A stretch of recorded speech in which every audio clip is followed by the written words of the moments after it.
Welcome to the Washington State Department of Social and Health Services Code of Professional Conduct for interpreters, translators, and licensed agency personnel. This training will fulfill one continuing education ethics credit. As a DSHS certified or authorized interpreter, you must know the Code of Conduct and act in accordance with the code at all times. Your certification or authorization can be revoked for a violation of any provision of the Code of Conduct, which is WAC 388-03-170. The Washington Administrative Code, Section 388-03-050 is the Interpreter Code of Conduct. It has the following 12 points: accuracy, cultural sensitivity and courtesy, confidentiality, proficiency, compensation, non-discrimination, self-representation, impartiality and conflict of interest, professional demeanor, scope of practice, reporting obstacles to practice, and professional development. Next, we'll discuss each element in more detail. The first point is accuracy. You must transmit the meaning of what is said, which includes not omitting, adding, or changing the meaning, transmitting the tone and spirit of the communication, transmitting any meaning from body language.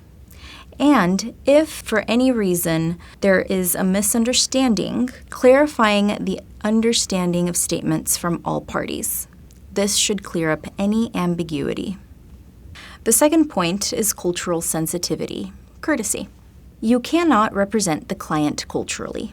Culture is comprised of one's deeply held beliefs, customs, and preferences. In healthcare, a patient's culture includes his or her health goals, his or her needs during the healthcare episode, and his or her preferences for validation and dignity. You can alert the care team when a patient may be trying to express his beliefs, goals, needs, or fears so that the provider can ask the patient directly to explain those things more extensively to the team. Remember, staff should not be asking you as an interpreter to explain the client or the patient's needs or behavior. The third point is confidentiality. The protection of a client's personal information, including protected health information, is very important.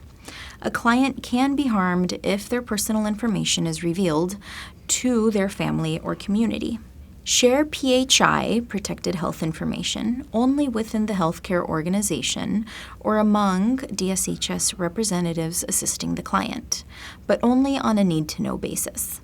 This means that you shouldn't be sharing information about a client for gossip reasons. Know the rules for what information can be left on a message machine or with a family member, if your role includes phone reminders. Remember not to share diagnosis information, details about services being provided, or any other sensitive information. Your own notes and schedules should have minimum personal info on them. Mobile phones must have access passwords, and you must dispose of written materials properly, including your own notes and voucher copies and your daily schedule.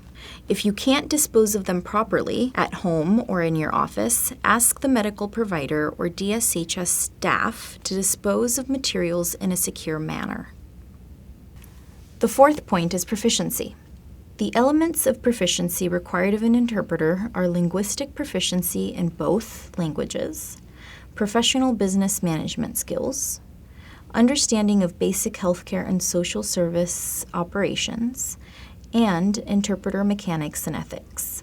Linguistic proficiency in both languages encompasses the knowledge of medical and social service vocabulary and terminology related to science, math, biology, anatomy, physiology, and human development. Professional business management skills are dependability, trustworthiness, customer service, time management, self-discipline, wearing the proper attire, and team skills to integrate with professionals serving the patient or the client. You should also be familiar with the contract that you have with the language agency you're working with. Understanding of basic healthcare and social service operations. This really is where to meet the clients, where different services are based, and check in and check out procedures. And the fourth point, interpreter mechanics and ethics. You're currently working on refreshing your ethics points, but make sure that you are attending courses that help with interpreter mechanics. The fifth point is compensation. Your contracted fee for a given job is the limit of reimbursement you can receive. Remember, no additional payment can be requested, hinted at, or even accepted. Do not accept cash or gifts. Return anything given to you beyond the contracted payment. Remember to watch for conflicts of interest. Interpreting practice should have no connection to any money-making situation. And never solicit business from patients or providers. A provider must request an interpreter based on availability, not for continuity or as a favor to the interpreter. Here's an example. You have interpreted many times for a man during his medical appointments. He owns the coffee shop where you frequently buy your morning cup of coffee. He offers you free coffee whenever you come in. Can you accept this offer? No. You can't accept the free cup of coffee. This would be a violation of the compensation provision of the interpreter's code of conduct. It can be challenging to refuse a kind offer from a client, but you must be ready to gracefully decline this type of offer. It's never okay to take any gift, no matter how big or small, from a client. It might also help to create a dialogue scenario that you practice so that you can feel graceful when declining this type of offer. The sixth point is non-discrimination. As an interpreter, you must always be impartial and unbiased. You may not discriminate on the basis of gender, disability, race, color, national origin, age, socioeconomic or educational or marital status, religion, political beliefs, or sexual orientation. These are federally protected classes. You may not discriminate on the basis of personal beliefs, lifestyle choices, or community affiliations. And you may not discriminate on the basis of any other bias you may feel toward a client. During an encounter, keep your beliefs about what is good, what is right, what is proper to yourself. If you ever find that you simply are unable to act in an unbiased way, you must withdraw from the job in the least harmful way possible.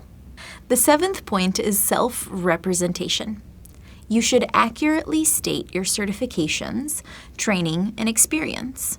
For example, if somebody asks you if you are a translator and you do not have a translator certificate, you should say no. However, if somebody asks you if you are an interpreter and you do have an interpreter certificate, you should say yes. Do not claim any qualifications or status that is not true.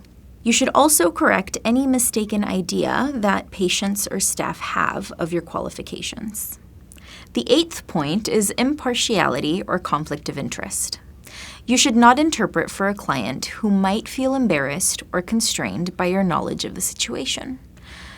An example of this would be interpreting for your cousin, who you're not very close to, but the sensitive situation that you're interpreting for might cause him embarrassment. You should not interpret for anyone if your own strong feelings about the patient or client might get in the way of your competent interpretation. You should not interpret for family members, close friends, professional acquaintances, or anyone with whom you have a social relationship. If the client is uncomfortable with your involvement in his or her care, their disclosure of symptoms, needs, goals, or habits might be reduced or inaccurate, which could affect their care. The ninth point is professional demeanor. As an interpreter, your function is to assist with communication between parties. The relationship between the care team and the client is your main focus.